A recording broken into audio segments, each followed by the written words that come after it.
Welcome to the Know. I'm Ashley Jenkins. I'm Mica Burton. If you were busy this weekend, you might have missed the big news that Kingdom Hearts 3 finally has a release date, sort of a release window at the very least, possibly if this one's real. And there's going to be a Toy Story themed world in the game, which gave Kingdom Hearts fans a much deserved nerdgasm after years of development blue balls. So many years and so much sadness. But, so blue. But you know what? There's a smile on my face now. I'll believe it when I see it. Yeah, but you might be wondering, considering that Kingdom Hearts 2 came out in, wow, 2005. Yeah. And it's been 4 years since Kingdom Hearts 3 was officially announced. Seriously, 3 years? Well, or 4 years? Jesus. Officially announced, yeah, it was at E3 and they did that whole unveil and it was huge and I was like, great, so what, later this year, next year? Oh no. That's terrifying. So you all out there might be wondering, what the hell took so long? We're all wondering that. Well, a lot of the blame's gone to the director, Tetsuya Nomura, who is pretty legendary for dragging his feet on games. He's also directing the Final Fantasy VII remake, as well as other games that have spent years and years in development hell and never coming out. But in recent comments about Kingdom Hearts 3, Nomura insists that he's not the problem and that it's actually all Square-Enix's fault. In an interview with GameSpot at Disney's D23 Expo, Nomura blamed the delay on pretty much everyone but himself. Oh, and he's pretty sensitive to criticism that he takes too long to make games, so I don't know what to tell you, dude.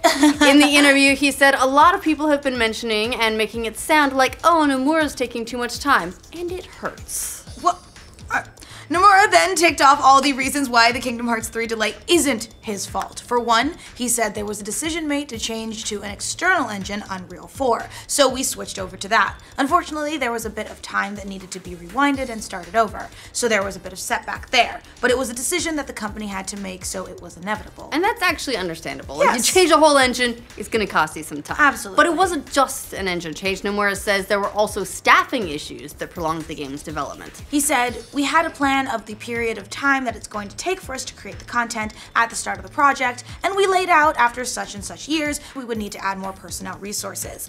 We had submitted it to our headquarters and had it approved, but internal personnel is very limited and unfortunately timing did not work out. So we had to make do with the timing that was appropriate for the company. The company makes a decision, so unfortunately sometimes it's out of my control.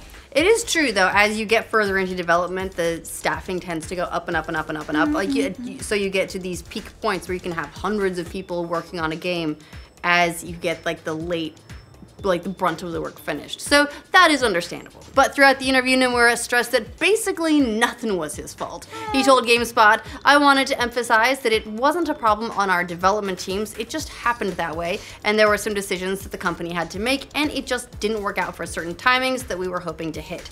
It's kind of out of my hands. I mean, yes, time has passed, but it's out of my hands. Oh, how simple the phrase time has passed. Your hands are so simple and clean. Really? Yeah. Oh my goodness.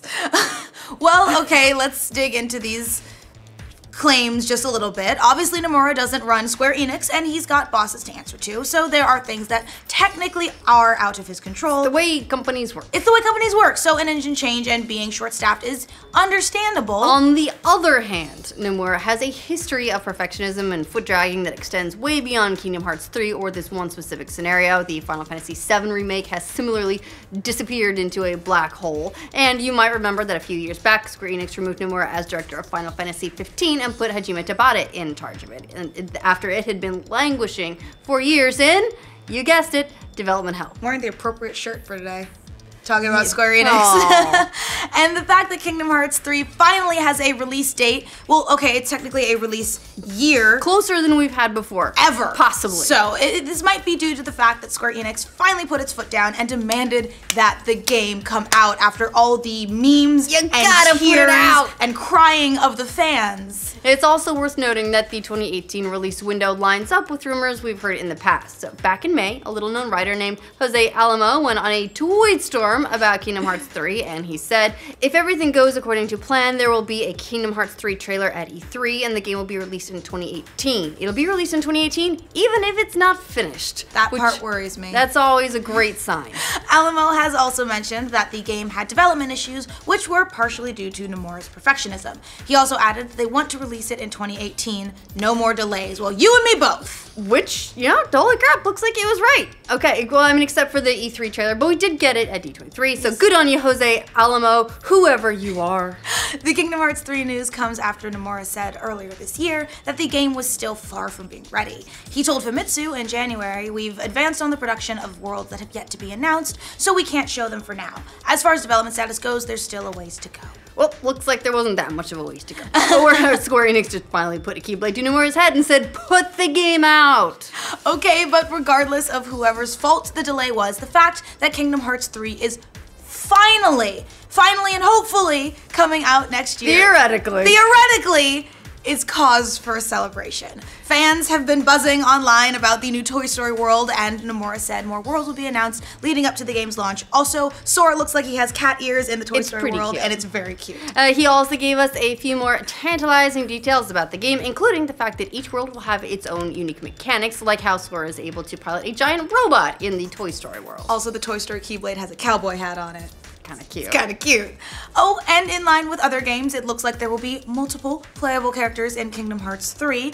In an interview with IGN, Nomura said, "Unfortunately, we're not able to disclose who it is yet, but there will be another playable character. I'm hoping it's Riku, just like Dream Drop Distance." At any rate, all of this is good news because no matter whose fault it is, there appears to be some kind of light at the end of the Kingdom Hearts 3 tunnel, and after an exhausting development process, its long-suffering fans will finally get a game out of it. Well, next year at least, hopefully. Theoretically. Maybe. So what do you guys think of Nomura blaming Square Enix for the delays on Kingdom Hearts 3? Do his reasons make sense? Should he stop being a perfectionist and just put a game out? Let us know in the comments. You hear weird stories about his development process too, like that he spends a lot of time developing the first stage essentially, and then once that's perfect, we'll move on rather than going and building a couple levels out through the game at a time. So just like, I can see how that would impact a development timeline a little bit. Anyway, for all your Kingdom Hearts 3 news, including all the finger pointing when it gets delayed yet again, it's likely, right? Be sure to like this video. If you're new around here, subscribe to the know. I don't want it to be delayed. I don't want it to be delayed either. I'm scared. But you know what else I don't want? I don't want it to release half-assed because they were like, had to come out. I don't want a buggy game. I mean, yes, they did go ahead and fix some Final Fantasy 15 stuff, but we would need to add more personal resources. Personnel? Personnel. I said personal.